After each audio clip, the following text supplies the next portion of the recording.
Over the years, our patients actually become family as much as our own family because we're with them on a continual basis. We see them kind of in crisis, and then we see them progress to this whole new happy and healthy life, like we call it. My name is Jim Davis.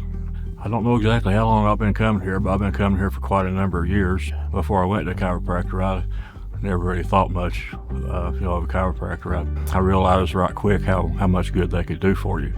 Jim was one of those stories when he came in. He was on a walker, he was struggling, but to begin to see that pressure come off the spinal cord, knowing that it's not too late for anybody. That's one of the things we found over the last 20 years is we have a lot of worst case scenarios. We're the last ditch effort of a lot of people. But no matter who you are, I just want you to know there's hope for you. And for Jim, it was the same message we gave him. Jim, there's hope for you. But we're going to do it one day at a time, one step at a time. We're going to start to take pressure off that spinal cord very, very specifically, get motion back to the spine, teach the body how to get back to homeostasis, and then all things are possible. We'll get you moving in the right direction. And if we get moving in the right direction, we'll gain momentum. And then honestly, we'll sit in amazement and watch what God does in and through your life. Everybody that tells me about having back trouble, I'll tell them about my experience and what's wrong with my back and what really a godsend it's been for me.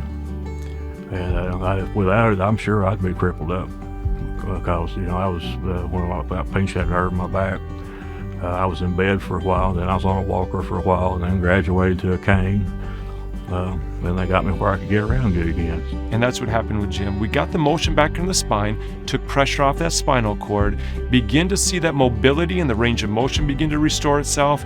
And all of a sudden, Jim is a living testimony of what it truly, just no matter who you are, there's hope for you.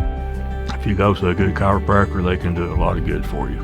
And we're now celebrating every time Jim walks in, not because he's in pain, not because he's in a walker, but because he's doing so well in helping them. People say, well, how often are you going to have to go, Dr. P? Well, for us, it's like just stewardship. It's just being prudent. It's wisdom and practical matters, making sure the body is always getting back to homeostasis so the body can live the life that everyone truly deserves to live, a happy and healthy life.